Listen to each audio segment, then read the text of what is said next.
tayangannya mengenai kombinasi makanan yang sehat ataupun tidak sehat. Betul. Ya katanya ya kan. Nah makanya itu kita sekarang sudah menghadirkan Dr. Samuel Utoro, spesialis gizi klinik. Halo dokter. Halo. Sudah halo. siap nih dokter untuk membahas mitos-mitos atau fakta ya dok? Siap. Siap ya. Oke, ini sekarang nih dok.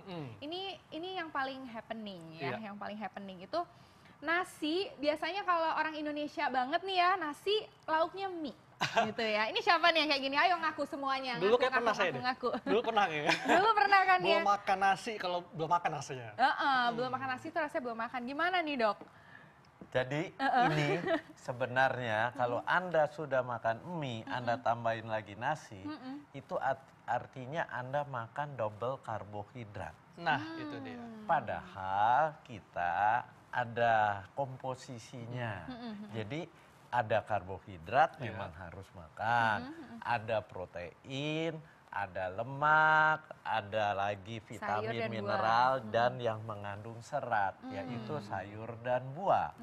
Jadi kalau Anda mau makan ini nasi satu porsi, mie satu mangkok, itu namanya double karbohidratnya. Karbohidratnya sudah 2 porsi. Dan kita tahu kalau kelebihan karbohidrat akan menaikkan kadar gula darah. Ditambah lagi nasinya nasi putih. Ditambah lagi mie. Mie kan dibuat dari tepung yang diolah berulang, jadi penyerapannya akan lebih cepat. Akibatnya apa? Gula darah akan naik secara cepat. Dan tentunya dalam jangka panjang bisa menyebabkan obesitas dok ya, kegemukan. Bukan cuma obesitas saja, obesitas iya, diabetes iya, itu. Iya, padahal ini banyak sekali nih kebiasaan-kebiasaan seperti ini nih ya. Coba di sini siapa? Ayo ngaku Ayo, semuanya. siapa ngaku? Wah, Ayo. angkat tangan Kayaknya semua. kameramen tuh kemarin. Semuanya ya kan. Nah, jadi sebenarnya boleh apa enggak nih dok? Seharusnya jangan. Seharusnya Kalaupun jangan, mau ya. makan seperti ini, ya nasinya setengah, Mie-nya mie-nya setengah. juga setengah. Setengah-setengah Tergantung Anda mau masuk di apa nih tujuannya makan. Iya. Kalau Anda mau makan yang kenyang tapi sehat, ya jangan satu porsi gini. Iya, Setengah-setengah. Tapi sebenarnya nasi putih kan Iya. kurang dianjurkan. Kenapa? benar. Karena dia nggak ada seratnya. Yo iya. Harusnya kita makannya nasi merah, nasi hitam, nasi yang berserat.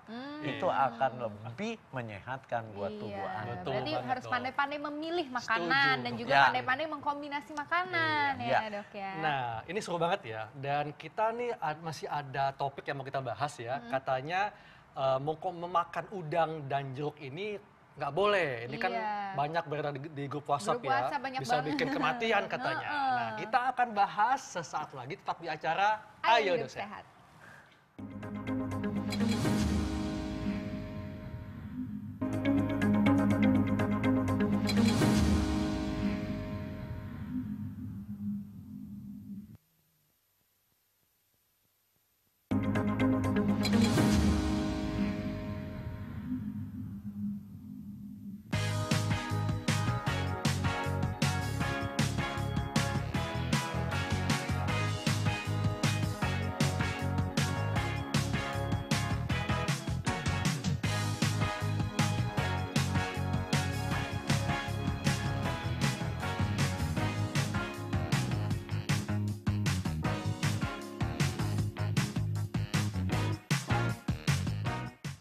Iya, kita masih membahas tentang kombinasi makanan ya. Iya.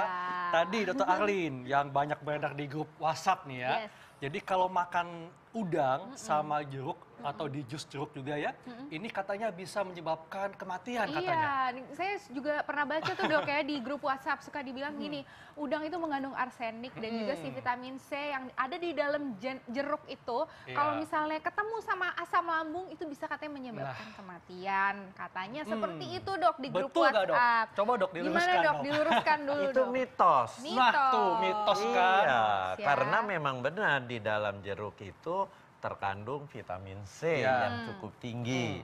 Di dalam udang, tapi udang yang gimana dulu? Kalau udang yang fresh, yang segar, yang tidak mengandung arsen. Tapi yang mengandung arsen juga di dalam udang yang sudah seperti ini, itu rendah sekali dosisnya. Di mana dengan dosis yang serendah itu sebenarnya masih buat tubuh nggak ada masalah. Kenapa? Karena tubuh kita kan punya kemampuan mendetoksifikasi. Siapa? Iya. Si hati kita.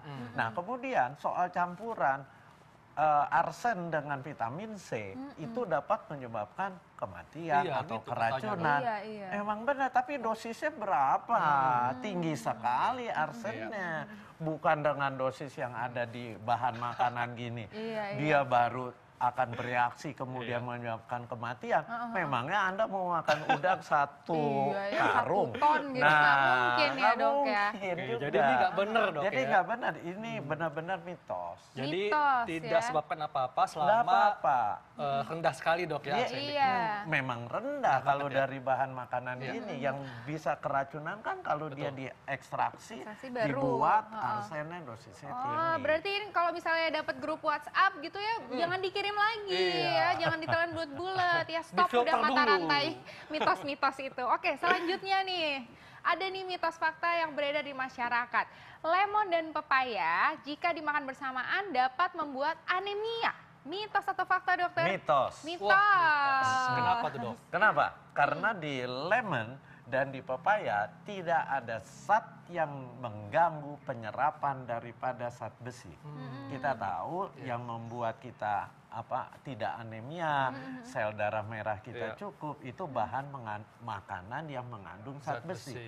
Dan di dalam pepaya maupun di dalam lemon tidak ada zat yang menyebabkan penyerapan daripada zat besi terganggu, apalagi lemon. Lemon sifatnya asam.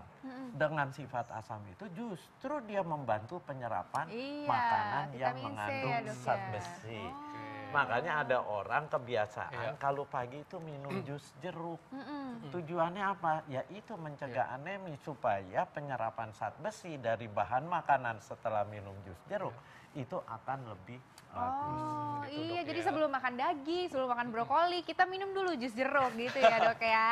Oke, Iya, Dok, lanjut. ada juga nih, kalau kopi susu udah biasa ya, tapi ini ada yang mengkombinasikan teh dengan susu. Ya. Nah, tapi katanya kombinasi teh dan susu ini dapat meningkatkan tekanan darah dan risiko penyakit jantung, Dok. Ya. Ini fakta atau mitos? Itu juga mitos. Mitos. mitos. Kecuali Anda yang menyebabkan tekanan darah meningkat itu sebenarnya yang di dalam teh itu kafeinnya. Iya. Teh juga mengandung kafein, tapi dosisnya memang sepertiga daripada kopi. Tapi kalau dia minum tehnya, teh yang kental, tehnya banyak sekali, itu bisa tetap meningkatkan tekanan darah. Jadi soal kombinasi teh dengan susu, apakah dapat meningkatkan tekanan darah? Tidak, nggak akan terjadi seperti itu selama minum tehnya yang biasa. Jangan yang terlalu kental, Langsung jangan banget, terlalu langsung banyak. Iya dong, mau nyeduhin buat suaminya kan ini teh susu. Gitu Iya, ya. ini teh atau susu ya?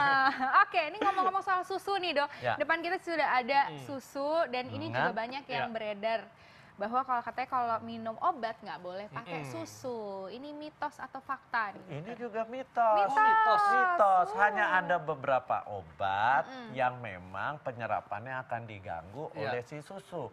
Tapi kalau obat yang lain sebenarnya nggak masalah.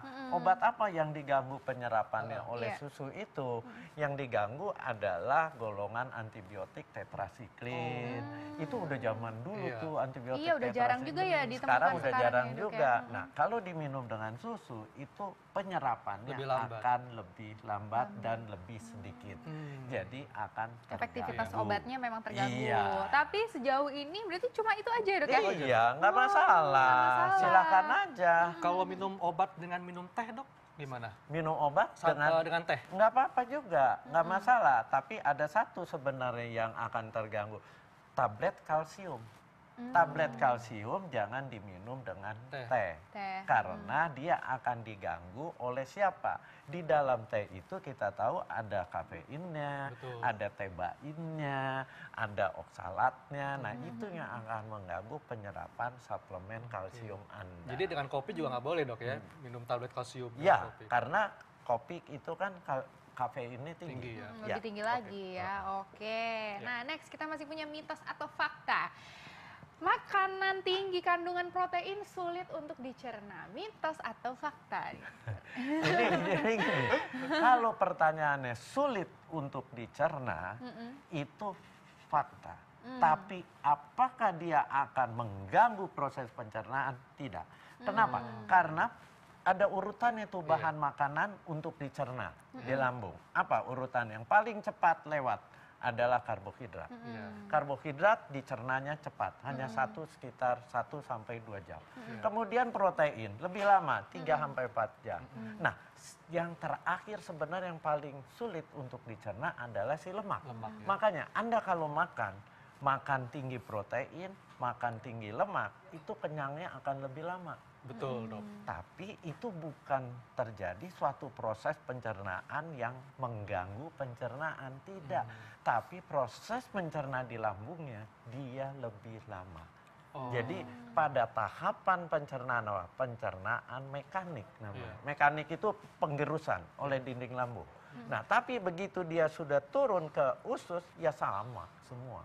Karena semua sudah ada enzim-enzim yang berfungsi untuk karbohidrat apa, untuk protein apa, untuk si lemaknya apa, enzim pencernanya. Jadi di lambungnya memang prosesnya memang udah dari sananya lebih lama, tapi bukan jadi sulit. Iya.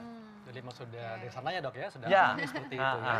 Oke, nah mungkin dokter bisa kasih tips nih dok untuk para pemirsa hidup sehat untuk mengkombinasikan makanan. Ya, silakan dok. Jadi kombinasi makanan itu harus lengkap. Lengkap itu artinya apa? Harus ada karbohidrat, tapi karbohidrat kita tahu yang sehat adalah karbohidrat kompleks. Kompleks itu dia mengandung serat. Sehingga penyerapan karbohidrat itu gula. Penyerapan gulanya akan lebih lambat. Sedikit-sedikit. Kadar gula darah naik pelan-pelan. Kedua, dia harus mengandung protein.